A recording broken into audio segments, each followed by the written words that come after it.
All right, as in the other forums you've been in, we'll ask a single question and give each candidate the opportunity to answer that question. First question. In the forums that you've been to previously, you've been given an opportunity to on the other campus. And we'll start with the senior. My name is Ann Senior. I want to be able to give our city voice. I know that our politicians, our commissioners, and our mayor and our city manager have worked hard in these last 4 years. And they've accomplished some things.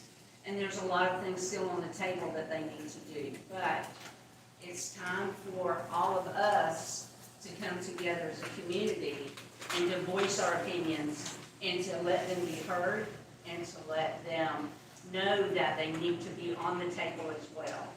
You know, my big thing is our kids. We have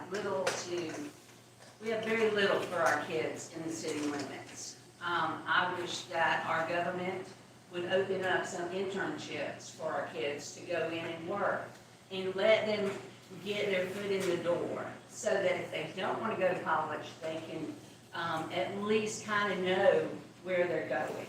And I'm not talking about the straight A kids who got all the scholarships handed to them. I'm talking about the B, C, D students who need that step up. So I'm a mom, I'm a grandmother, and I'm going to fight for this city. Thank you. Mr. Jonathan. I want to first off say thank you to Pastor Richardson for giving us the opportunity. Thank you to, he's my deacon Redding, but also a state delegate for Georgia for Omega Psi Phi. We want to thank him for his leadership, and also thank the fraternity for giving rides to the polls, being engaged, and being a part of this community. What best says why I should be your next mayor? The reason I should be your next mayor is because having a prepared mayor day one matters. There are too many issues that are before the city, whether it's the conversations of lost and splost discussions and ensuring our city gets a fair and equitable split, to also ensuring that we rebuild and refund and really maturate a real Parks and Rec department that not only speaks to our children, but speaks to people of every age. Not only talks about football and basketball, but talks about piano and dance, and really fills out the entirety of our community. Having people have real conversations about how to bring resources to our city matters. There are a lot of people who come before you and they may act like they are ordained somehow by people in the city. Well, I will tell you, no one has tapped me on my head to tell me I should be the mayor. God has not come down on high to tell me I'm better than anyone else I'm running against. I chose to do this, and because I chose to do this, I chose to work definitely as hard as I can to be prepared. And maybe to many that sounds like a politician. But I gotta be honest with you, that is not at all a politician. That is someone who cares so deeply about where they were born and raised. They care so deeply about Magnolia Park because I was born on 2218 Formosa Circle.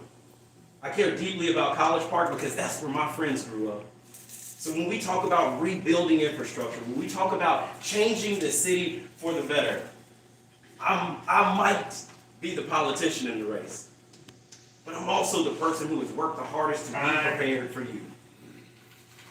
Mr. Riddle. Good evening, good evening. My name is Travis Riddle, Brunswick native. I want to thank everybody for having me for them. And the reason I feel like I'm best fit to be the mayor of this city, I'm definitely, and I said it another time, I'm definitely not a politician. I'm a citizen of Brunswick that came up from Brunswick, survived through Brunswick, and made a great life for myself in Brunswick, and returned back home to bring more people out of the village to be as I made it. I want to be that mayor that give you a fishing pole, not a fish. I want you to be able to feed yourself when you want to and not come begging me for my table, but let me allow you to build your own table. I want to be a mayor that can be fair. We have a lot of mayors in commission that's not understanding that we take this job or apply for the job. A mayor of Brunswick, Georgia, make $1,500 a month. That's what I'm gonna do my job for. I'm not asking for nothing extra or no extra favor. I want you to have opportunity for you to feed your family. I want to be that mirror that you could come to, and I can talk to you, and you can talk to me.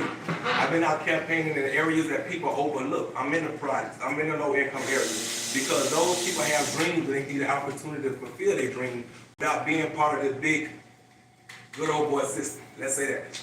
I just want to be the one that give everybody an opportunity, especially the people that don't have financial things to give me or favoritism to give me, but just the people that have opportunity that can receive the opportunity and say thank you.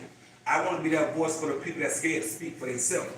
As you know me, since I've been here, I've been fighting for the injustice of the city and building the city from the ground up. Money don't faze me, people faze me.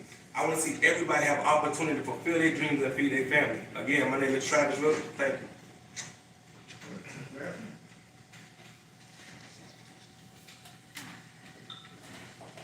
Good evening.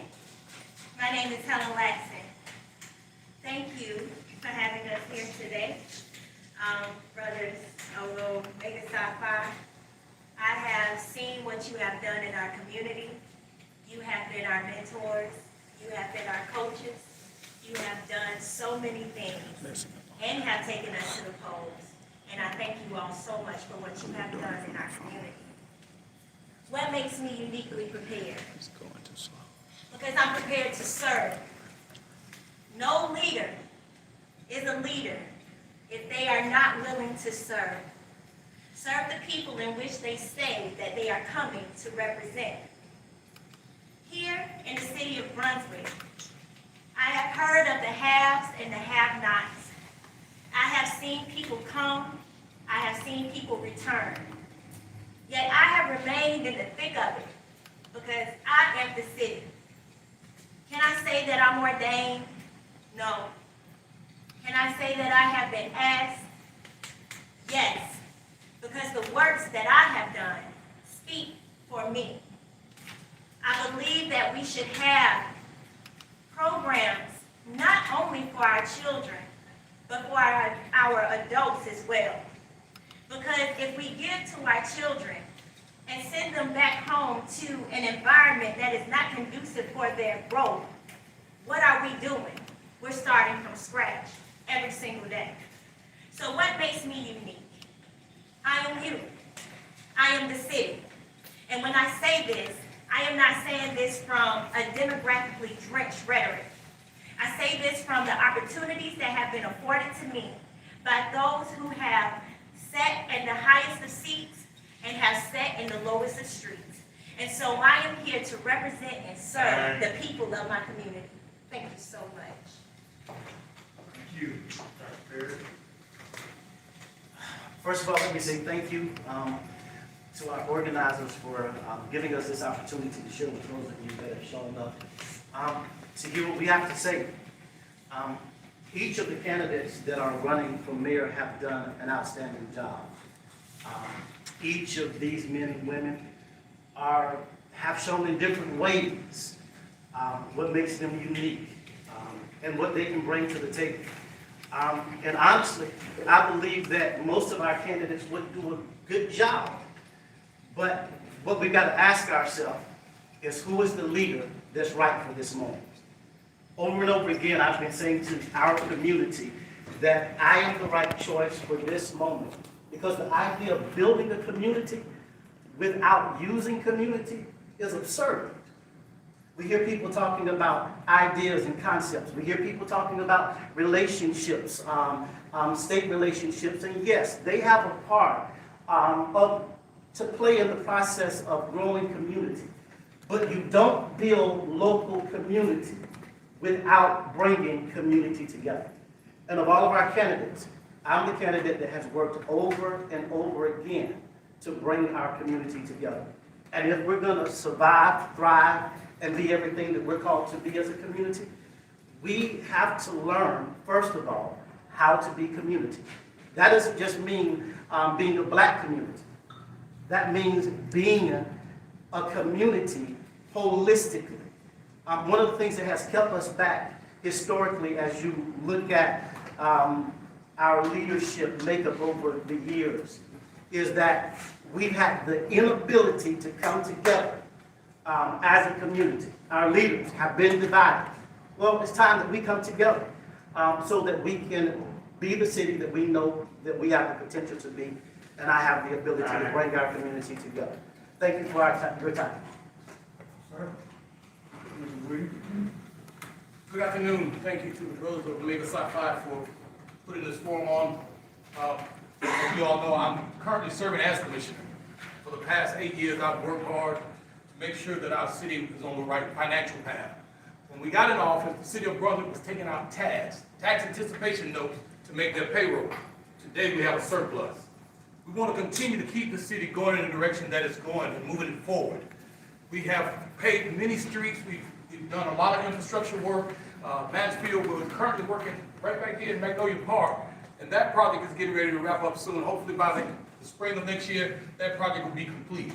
We're looking at already College Park, one of the areas that, in this particular area, that is flooded often. And a lot of people say, well, you don't live there. Well, I have family live there. My sister lives there and her family. And I got other family members that live there. And it's important to me that we make sure that we take care of all of our community. Not just Riverside or not just the south end of Brunswick, but that all of Brunswick is taken care of. So that's where I stand, that's who I am, and I'll continue to work for you if you give me the opportunity. God bless you.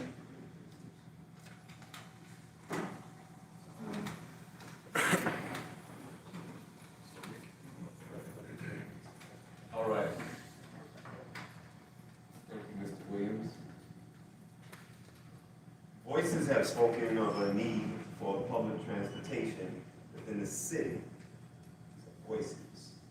Especially for the working class who is challenged with traveling around the city with limited viable personal vehicles, exorbitantly high costs of fuel, and mandated auto insurances, and insufficient minimum wage job payment. Do you see public transportation as a viable transportation option to move the city's citizens? And secondly, if so, what plan of action would you initiate to implement a city transportation system and specifically fund that system? Mr. Johnson. No, I think this is a vital question right now. Transportation in our city is definitely of the utmost importance, and I want to name a couple of reasons why. Number one, our job centers and how we're moving people to be able to get to well-paying jobs, whether those jobs are operated out in the county, whether those jobs are operated on the island, or whether those jobs are operated here in Brunswick. We want to make sure that people have safe, reliable transportation to do that. The second truly is focusing on our senior citizen community. When you have a senior citizen community that doesn't have viable transportation to move from doctor's appointments to grocery stores or back to where they stay, then we're really trapping senior citizens in their homes. So the city has to go to work on it, and how I view it is a little bit different than others may be up here. I personally think it has to be done in a public-private partnership. It is not something that the city or the county can take on holistically. Why? When you talk about 2 buses, 3 buses, 4 buses, how many other buses you want to come up with? You're also talking about staff, you're talking about pension payments, and you're talking about things that hit the tax rolls in a real way. And for a city who has a 13+ point tax rate, and also our tax doubling, so we're taxing the city and taxing the county, we don't want to add more to the tax rolls that we can't handle.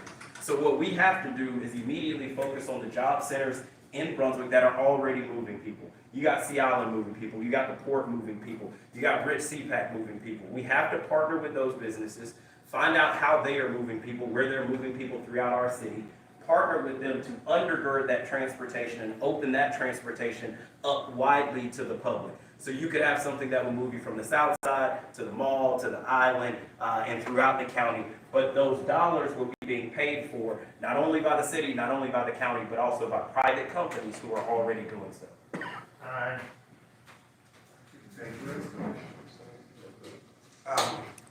I definitely think we need city transportation, and I'm not exactly sure the dollar amount, but I do know the city just received a grant to start a city transportation, and once that money is gone, we have to find a way to maintain it. Me as a mayor, I want to make sure every dime of that grant is used for city transportation. The city got a bad habit of using money for what they want to use it for. We need to use it what it was sent us for. I was talking with a representative of the city the other day, and I think the city transportation need to go through the projects, the urban community. We need to reach out to Jekyll Island Authority.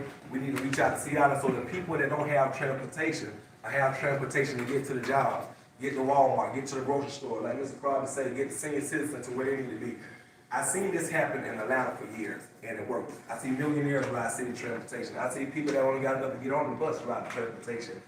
Even though Brunswick not the biggest city, we need to make it so people have the freedom to move around. I definitely think that we need a city transportation. We do have a grant. I just want to make sure that the city use every dime of that grant for what it was sent us for, and that's to build a city transportation. And we get together and figure out how can we maintain it. But yes, we do need a city transportation.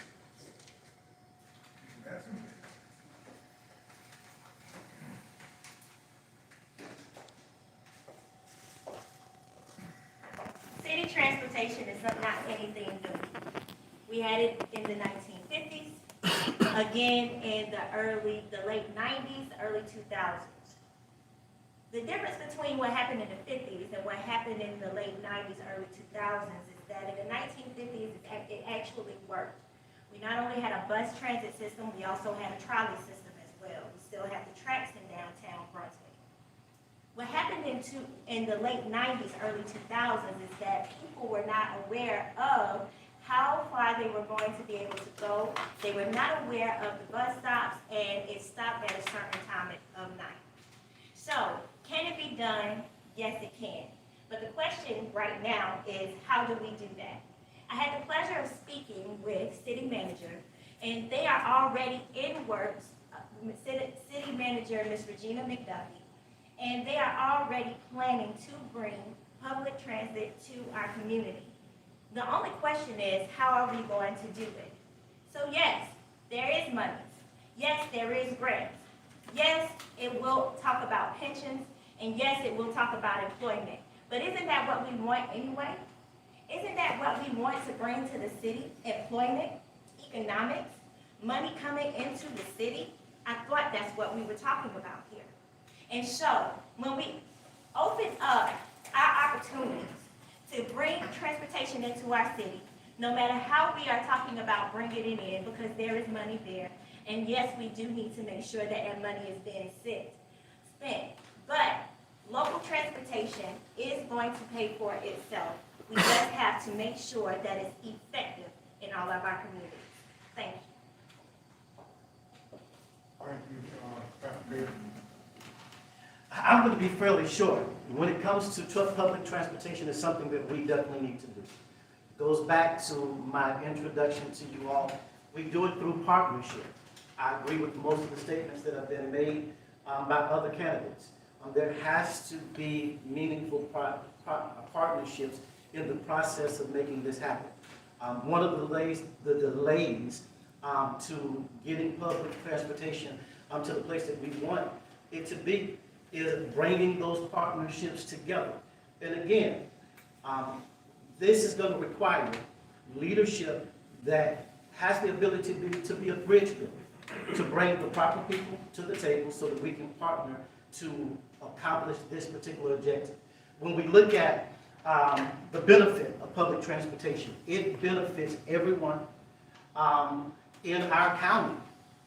It's not just a benefit to the city of Brunswick. And so there are people that are willing to come together and make it happen. And if elected as your mayor, I will work to make sure that we achieve it. Public transportation, one of those subjects that's been on the table for a while. We've started a task force that have already looked into the possibility of public transportation. We've got grants, yes, we've got all those things. But at the end of the day, you got to make sure that you're going to do this right, that you finance it right, that it's properly done so that when it's here, that we have the ridership. All of a sudden, if you've got buses running around these streets and there's nobody on them, it's going to cost somebody something. So we got to make sure that people understand that, yes, we need and we want public transportation, but if we're not going to use it, then why would we start it? So we've been working hard to make sure that that we do this correctly, because we only get one shot at it. If we don't get it right this time, I don't think it'll ever come back. But we'll work hard to make sure that we get public transportation moving in the right direction for the city of Brunswick and its citizens. Thank you. Ms. Senior? Public transportation has been on the books since I've been here. In the 90s, the state would have different organizations call people and do surveys and say, would you support public transportation? And I'd say every time, yes, because at the time I lived out in the country and having public transportation would have been great for my kids to come to the mall, go to the movies, or do whatever. But it is a difficult thing. Nowadays, especially since COVID, people are not going out as much. And I know the seniors don't go to the senior center and they do other things, but a lot of people order their groceries to come to their door. So you really have to look to see if we're going to use it, if it's going to be something, if we could do a trial somewhere, have Jekyll Island, Sea Island, all of them loan us some buses, try something, see if it would work before we just go out there, jump off with both feet, and then we're stuck. So, and as far as grants, we need to keep those grants coming if it's working. But public transportation has been a big issue. Our kids can't get to work, they have to stay in one location, all of our people can't get their jobs. I'm a lucky person, I work 2 minutes from my house. So, we need to look at it all the way around. Thank you. Ms. Senior, feel free to sit in that low chair if you want. Many years of riding horses and my knees are gone. Yes, ma'am. All right. Thank you. Next question, we'll start with Mr. Riddle. Recreation and the role of recreation in the city is a hot button topic for many voters. A twofold question. Please share what is your vision of the role of recreation in the city? And secondly, how would you fund that vision? My vision for the recreation will be like it was back in, I believe, 09, 08 to 2010, where it was thriving. When we had the football team, the baseball team, the basketball team. I grew up with the recreation. And one thing about the recreation, I will say, in the urban community, sometimes the recreation provides some of the only father figures that these kids know. We see what's happening in Brunswick, Georgia without the recreation. The kids going wild. You got a lot of violence, you got a lot of crime, you got a lot of fighting. We got to get the recreation back, not only for the youth, but for the senior citizens, make it more of a community event. I feel like we do have a loss negotiation coming up, so we got to go to the table, try to negotiate as much as we can get. I propose that we get a stronger code enforcement. They get the code enforcement to go down and start finding some of the homeowners with the dilapidated property, the ran down property, the junkyard. Let's get them to clean them up or hit them with a fine. If they pay the fine, at least we get a clean property. If not, we find them, use that money to go to the general fund to help fund the recreation. I say this a million times, and it's a lot more I need to learn about it, but I feel like we need the recreation by any means necessary. Heard the commissioner say they gave it up a while back. Why did they give it up? What logic did it make for them to give it up? That we go from 300 students to 18. That don't make sense to me. But in my community, the kids are suffering without it. I don't know how it works in their community, but in my community where I grew up and where I live, we need the recreation back, and I propose we do it at all costs. If we got to find people about property, we find them. If they clean it up, they keep the money, at least we got some clean property in Brunswick. But I definitely think we need the recreation back in the city.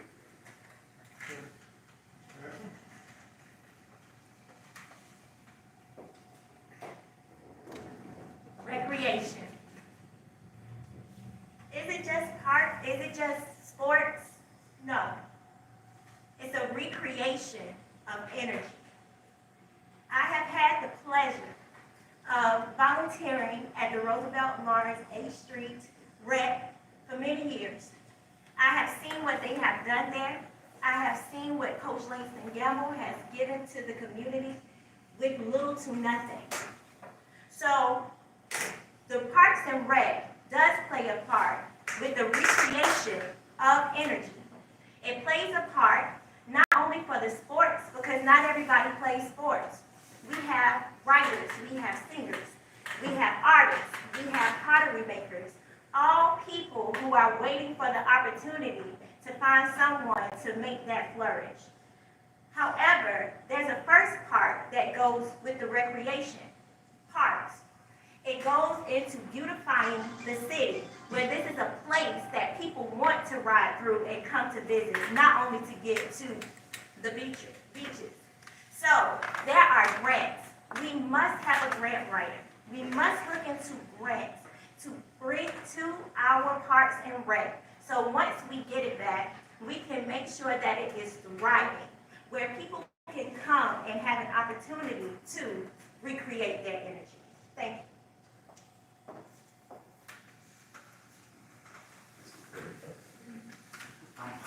Recreations is something that all of us as candidates agree that we absolutely need. I think anyone that has a value for community understands that recreation plays a vital part in holding community together. Of course, recreations is vital for our youth. It strengthens our youth. It shapes our youth. It provides for them a stage to show their uniqueness so that before they go out into the world, they're able to know how to present themselves.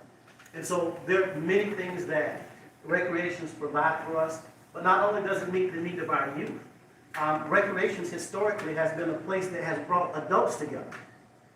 For me, recreation is a part of what we need in order to unite our community and make sure that we have a vibrant community. So by every means necessary, we need to make sure that we get our recreation back. We know that the loss negotiations are coming up, and there's been a lot of talk about making sure that we get a better share of the loss so that we're able to govern our community in the way that we need to. And recreations is a part of one of those things that we need to govern. And so I'm in favor of recreations.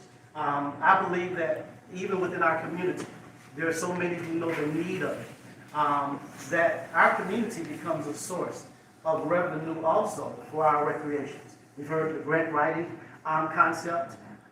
We know that through negotiations, we have the ability to strengthen our ability to finance recreation. And so as a community, we need to make sure that we do it for the sake of the future of our youth and our community. Mr. Mayor, Commissioner Reed. 10 years ago, when I lost negotiations, former mayor, one of our former commissioners went in and basically gave away our recreation department. Gave away traffic, and animal control. At that time, the city was getting 35% of the loss. Now we're getting 27%. The thing that I said that we definitely need to do is make sure that we negotiate in the loss to get recreation back. But we got to make sure we get the dollars back with it. We got to make sure that we do that in a very strategic manner, but at the same time, we got to understand that there are private partnerships that want to see recreation back in the city. We want to make sure that we give them an opportunity to be a part of that process so that we can get those dollars, not only just the lost dollars, but private dollars from other individuals and other people and other companies in our community so that we'll be able to fund recreation, make sure that our children, our seniors, and all of our community is able to use the recreation that is provided in this great city. So when we talk about recreation, we can talk about the kids, we can talk about dance, we can talk about all those things. But if you don't have the dollars to put behind it, then it's for naught. Because if we go back to having football teams, where's the equipment going to come from? How much is that going to cost? Most of you guys know, and I know most of you know, the cost that it would take to just get that funded for 1 year. So we got to make sure that we do it in a very respectful manner and very manner where we, as people, as a city of Brunswick, understand that we got to do this for our children and for our future. Ms. Senior. The recreation department to me is very important. Fine arts, we need fine arts. Why do our kids have to go to St. Simon's? Why do they have to go to Jekyll for fine arts? Please, I don't understand that. I'm coming from a family of softball players. My daughter played softball, my grandchildren play softball, and it got to the point that the rec departments couldn't offer them anything, so they went to travel teams, and that's what these kids are doing. We offer no golf. There is a program called First Tee Golf that's on St. Simon's. They would come. They would find when I volunteered at BCA to teach be the golf coach. They brought me golf clubs. They offered to help whatever we needed to do. And there are programs out there. There are people out there. Our kids can play golf. They can play whatever they want. But we need to get it back. We need to get it working. We need to have swim teams again. We need to have swimming lessons. We need to have senior exercise programs. I'll join. And, so we need all of those kinds of things in our city so that we don't have to travel 1,000,000 miles.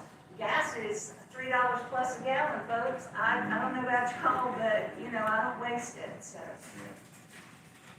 Thank you. Mr. Turner. Yes, I'm looking forward to joining the senior citizen workout class. I think truthfully, Parks and Rec, the first part of that question is, what is it? I remember, and I talked about this a little bit earlier in the forum, I remember Miss Wright throwing me in the pool.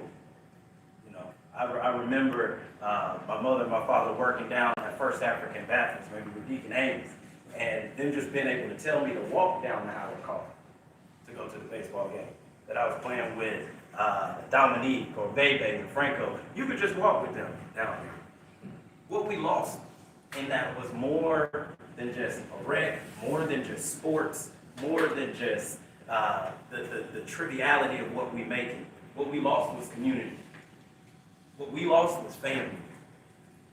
What we lost was connections to brothers and sisters and daddies and mamas and aunties and uncles, and we gave all of that up in a lost discussion when we didn't have to. And I'm glad all of the candidates are now talking about the SPLOST discussion and the lost discussion. I'll keep bringing this up. We were the first campaign to talk about it. We were the first campaign to tell very openly to the county and be clear that the 80-20 split was not a split that made sense for SPLOST, and the split that is on LOST is even more unacceptable because that comes around once every 10 years. So I say, when we talk about reaching back to bring back Parks and Recreation, we got to make sure that we are sending in the right person who is prepared to have those discussions, to not say out loud what your discussion points will be or what percentages you're looking for, but to walk into that room, to carry the city on your back, and to know what you have to bring home to get those things done. That's exactly what I'm going to do.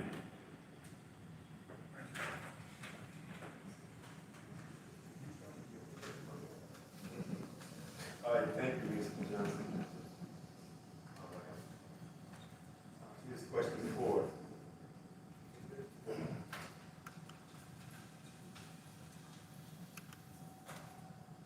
As you all have spoken tonight and throughout, the issue and concern about diversity is a big one in the society at large, especially, and then even specifically, of course, locally. And so, we have found that voices speak out in today's society for diversity. Many believe that diversity leads to greater inclusion and consequently greater progress and community development. Which is more relevant to overall progress, economic diversity or social diversity?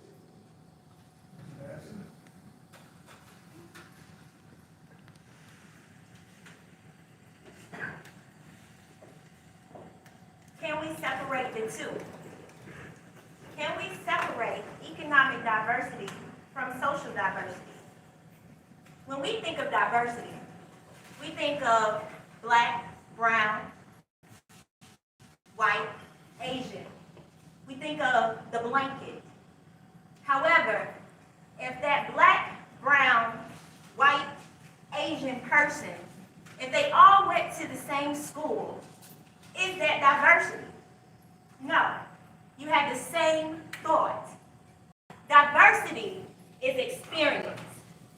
If you take a white CEO and put him in a room with a black janitor and put him in the same room with a woman of color, if you put them in a room with a woman, two women, and all of these different experiences, that is diversity.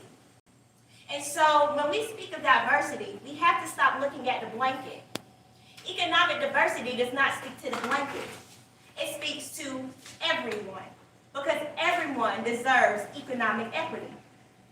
Social, hold on, wait a minute, diversity. Social diversity speaks to the experiences that you will encounter while you are out in the world. So we cannot separate the two because they are both hand in hand. What we need is diversity in experiences in all of our communities, so we can create economic diversity. Thank you. All right, that's a tough one. In the context of our city,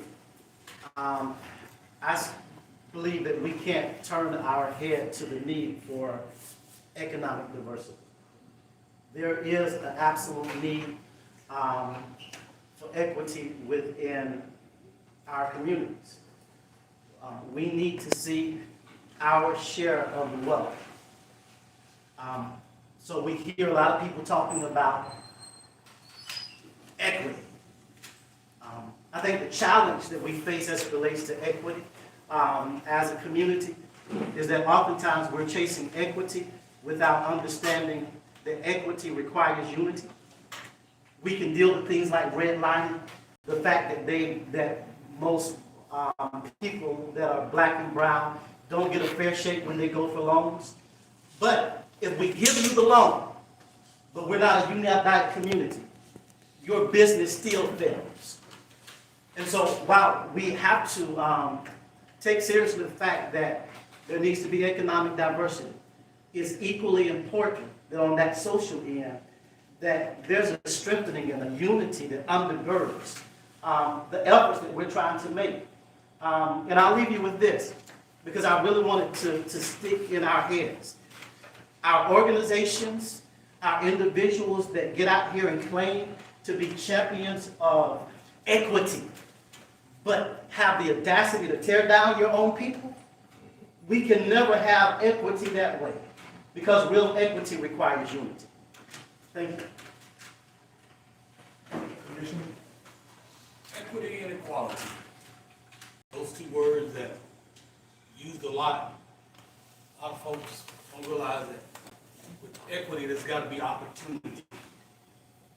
A lot of times, and I've encountered this so many times, we ask people, say, there's opportunities that the city of Brunswick has for grants, for your business, for this, for that, and they'll say to me, well, why do I got to fill the paperwork out? Why can't you just give it to me? They think that's being equitable. But everybody else fills the paperwork out. I must say, and I must proudly say that I'm proud of Ms. Christie here at Lady K's. On yesterday, she came before the Finance Committee asking for some assistance. We were able to do that because we're trying to make sure that everybody has the same opportunity. We want her to keep her business open. Yeah. She had to move in the middle of a pandemic. That's kind of hard to do. But she did it successfully, and guess what? We want to make sure that she stays open in this community. And that's what equity and equality is all about.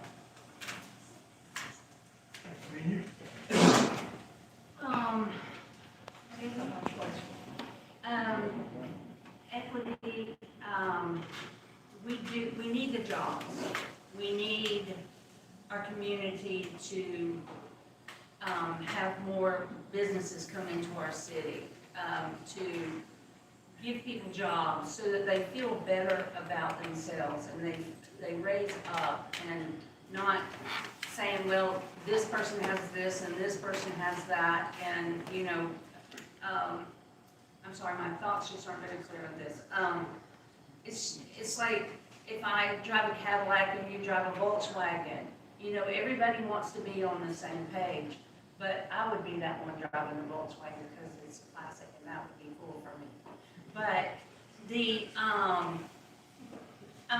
I'm sorry, I'm just, my mind is going a mile a minute, but I keep going back to our community and I keep thinking we need jobs, we need opportunities in our government, in our city, for people to get a stepping stone, for those folks who don't have college degrees and don't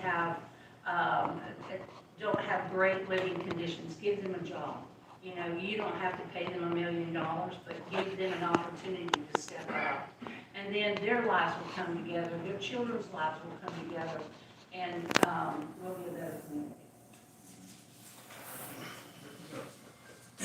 I think this is such an interesting question. Thank you guys for it.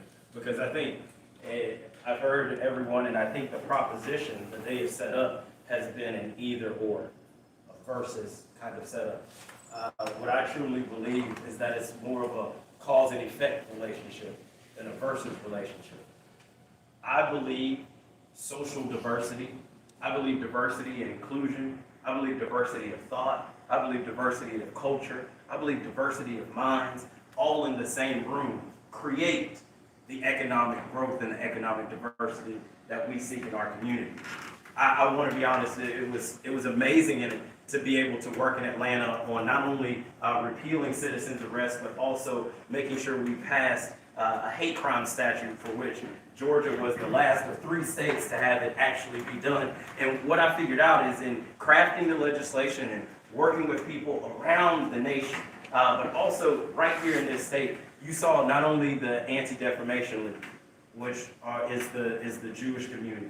You saw the NAACP standing right next to us.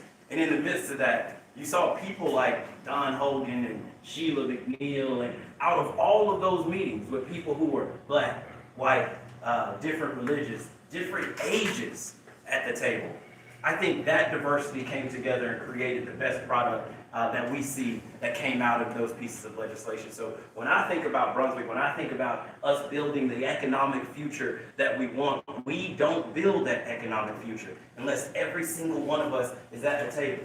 And not at the table just for the sake of having a black person at the table or this person at the table, but because your voice, your thought, and your experience matter in making the city that we want.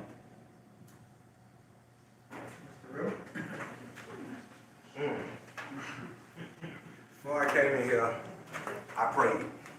I prayed. I need them. But I can't do nothing but speak my mind. I'm gonna gain some people and I'm gonna lose some people. But diversity. We need a mayor as well as commissioners that are gonna allow diversity to happen. We have commissioners that's stopping their own people from allowing the opportunity to have economical growth. We have commissioners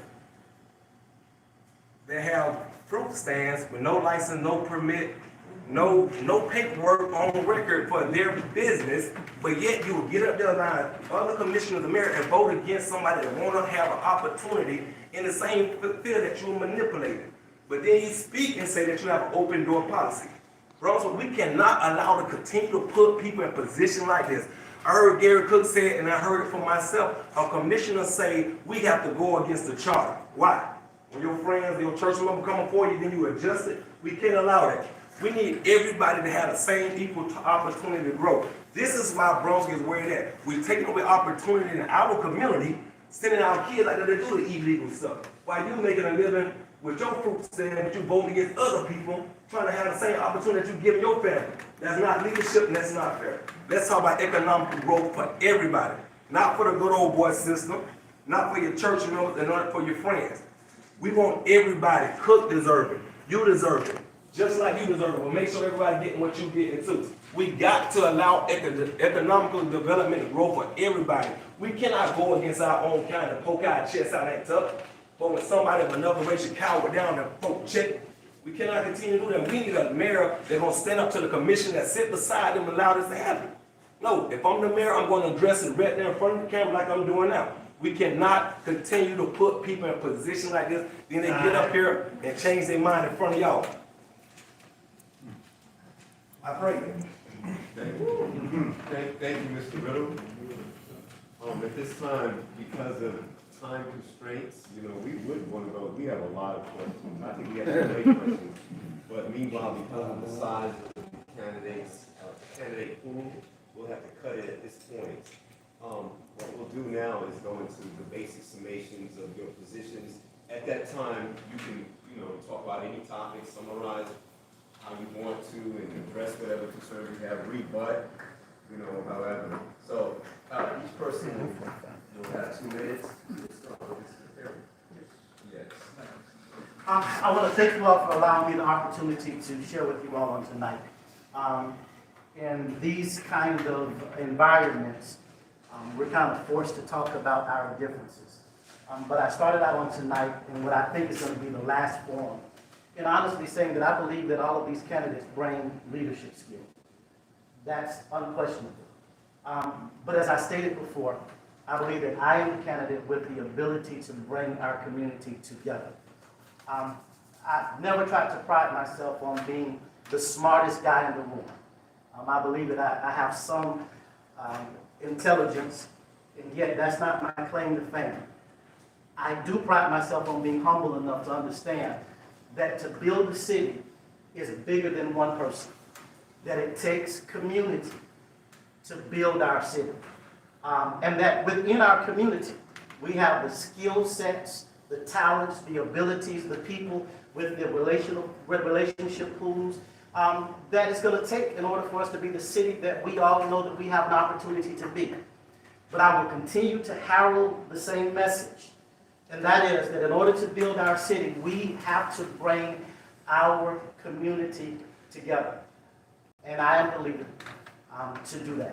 And so I'm encouraging you to vote Perry come November the 2nd. You still have until Friday to vote if you want to get in there before November the 2nd. But I want to encourage you to go to the polls, vote John Perry as your next mayor. Thank you. Well, I'm going to address a couple of things just real quickly.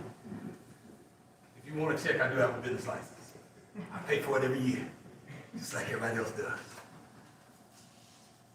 I will never show favoritism to anyone. As a commissioner, as a mayor, anything that I do, and those of you that know me, bottom line is, there's a law. And the law says da-da-da-da-da. And William does according to the law. Won't break the law because I don't want to go to jail. Again, all of us have our differences, all of us have things in common, all of us come from the same city. At the end of the day, when this election is over, and I've said this and I'll say it again, win, lose, or draw, I'll still be here in this city. I'll still be working for this city. It doesn't, whether I'm the mayor or whether I'm at home as a citizen just like you, I'll still work for this city. I worked for this city before I became commissioner. I worked as, in other boards on the city that the city appoints, the commission appoints to. Did that for several years. We'll continue to do it if that's what God has me to go. All I ask you to do is go to the polls and vote. Vote your conviction, vote your heart. Vote for the person that you feel will best serve you as mayor of this city. God bless you. I'm honored to be among these folks right here. They're all fine individuals, and I think any of us would make an excellent mayor. I will work hard for this city. I will be your voice. But the most important thing I want to say today, with all the things that I believe in, and a lot of the same that these folks believe in, please get out and vote. Vote for your candidate. I would love for you to vote for me, but vote for your candidate, and we can make a difference in our city. If we don't vote, we might as well just stay home. So, and just not even care.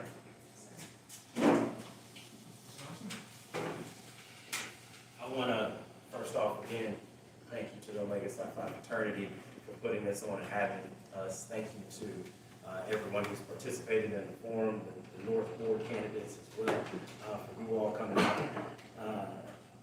This is an important time, and in our city. And not just because of the loss discussions, because they come around once every 10 years. Not just because of SPLOST discussions, not because of getting the rent back or even infrastructure. It's an important time in our city because it matters that we come together. Not only do we come together, but we build a real plan that all of us can work towards. What I'll be honest about, and I've heard it so many times, is that this is a weak mayoral system. I'm only one vote. Well, I tell you, it is incumbent upon the mayor as the leader of your city to work with commissioners to build out the vision that you set forth. And once you build out the vision that you set forth, then it's incumbent upon us to take that vision to the city manager and work with the city manager, not just give it to the city manager to get done, not just say it's her job, but to work along with her to make sure it gets done. That's the type of work it will take to change the city. I started on the grounds of First African Baptist Church, and I started on that ground because it's where 2 or 3 slaves came together to build an edifice that stands to this day. The reason that story is so important to me is because it shows the biblical principle that where 2 or 3 are gathered together, there he is also.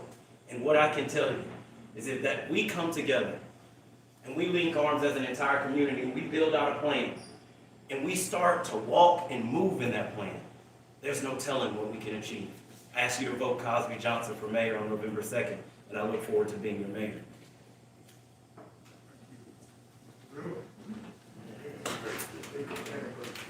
All right, guys, I definitely say, research Brunswick in the last year. And so let's look at the candidates up here. I learned a lot from a lot of people up here. Guys, we gotta stop asking the candidates, what are we gonna do? Everybody said, what are we gonna do? But nobody asks the question, what have we done for this community? What somebody have already done is what they're gonna continue doing. I came home, I brought jobs to the community. I brought after school programs to the community. My restaurant after 4 o'clock, you'll see little kids using the Wi-Fi, eating French fries, doing their homework. I know people need that. I want to be the person that go talk with some of these churches, so the churches ain't just churching on one day a week. Let's open up some of these churches so the kids can have places to go to use Wi-Fi. They have tutoring. Let's build our community from the ground up. Guys, back in the days, Grandma said take a village to raise the kids. Now we're letting the internet raise our kids. We got kids that only listen to their parent. What candidate is out here with these kids every day? I challenge you to go home. Kid play football, baseball, basketball. Ask them to name somebody on this form. They know who out there with them. Guys, I came up out of poverty, and I got to a position in my life that my mama and my daddy spoiled. My sons, they both spoiled. They still work for what they want. But I'm in a place I never dreamed I thought I'd be. So I wanted to come back home and bring more people to that same place that I am. A lot of people love it, a lot of people don't like it. But again, I don't want nobody to have to be given a fish. I want people to have a fishing pole. I want to see people working over welfare. I want to see people rental turn into homeowners. I want to see people be more financially independent on themselves. We got to get to the point in our mind that we recirculating our money in our community, economical growth. Guys, I've been doing it my whole life. I've really been stepping out this last year, and everything I do is with everyone. It's not one diverse group of people. It's not one sex of people. But it's everybody. Vote Travis Riddle for mayor.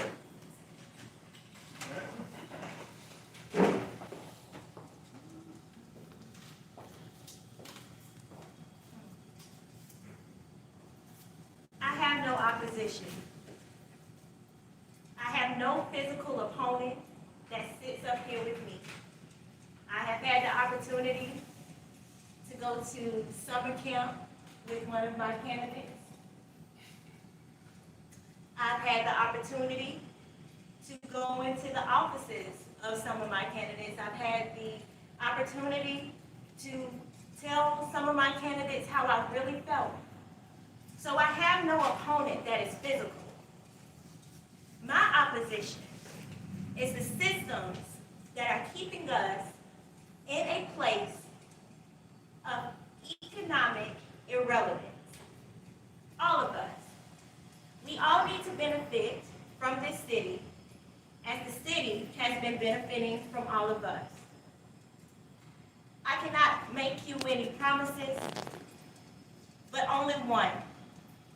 I am willing to serve because my track record speaks of service.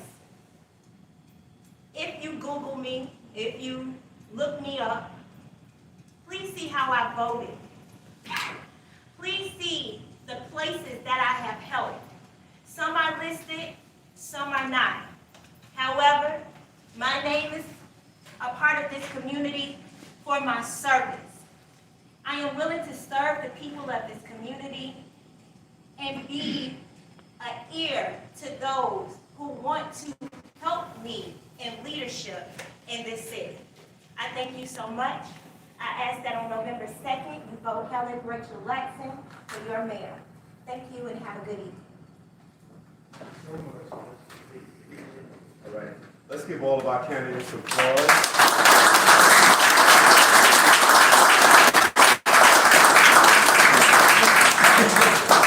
That pretty much concludes everything. I wish we had a lot more questions and everything, but I wish that we could have presented, maybe in the near future. But with that said, it's a big deal. I know Dr. Martin Luther King had this speech called A Call to Service. So that's what they are doing. They heard the call with voices, and now this is what they're doing. They're coming and listening to that call from the voice of the people. I would like to first and foremost thank Lady K's, Miss Christie, as we open up saying that this is just, it is a business, but it's just not any kind of business. It's what we need more too, and some of the candidates have spoken to it. It's a black-owned business as well, and more specifically a female. So a black female, so it's a big deal, so let's give her applause for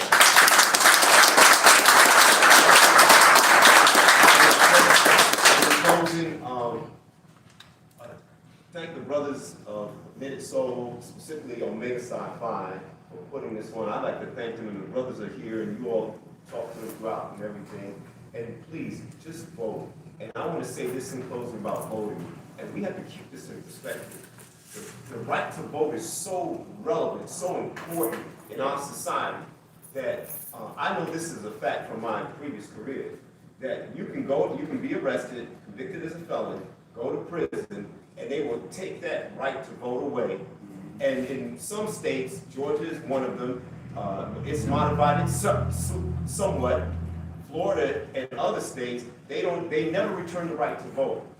But then they'll let you can murder someone, commit a crime of murder, and then they'll allow you to make as much money as you can, but they won't let you vote.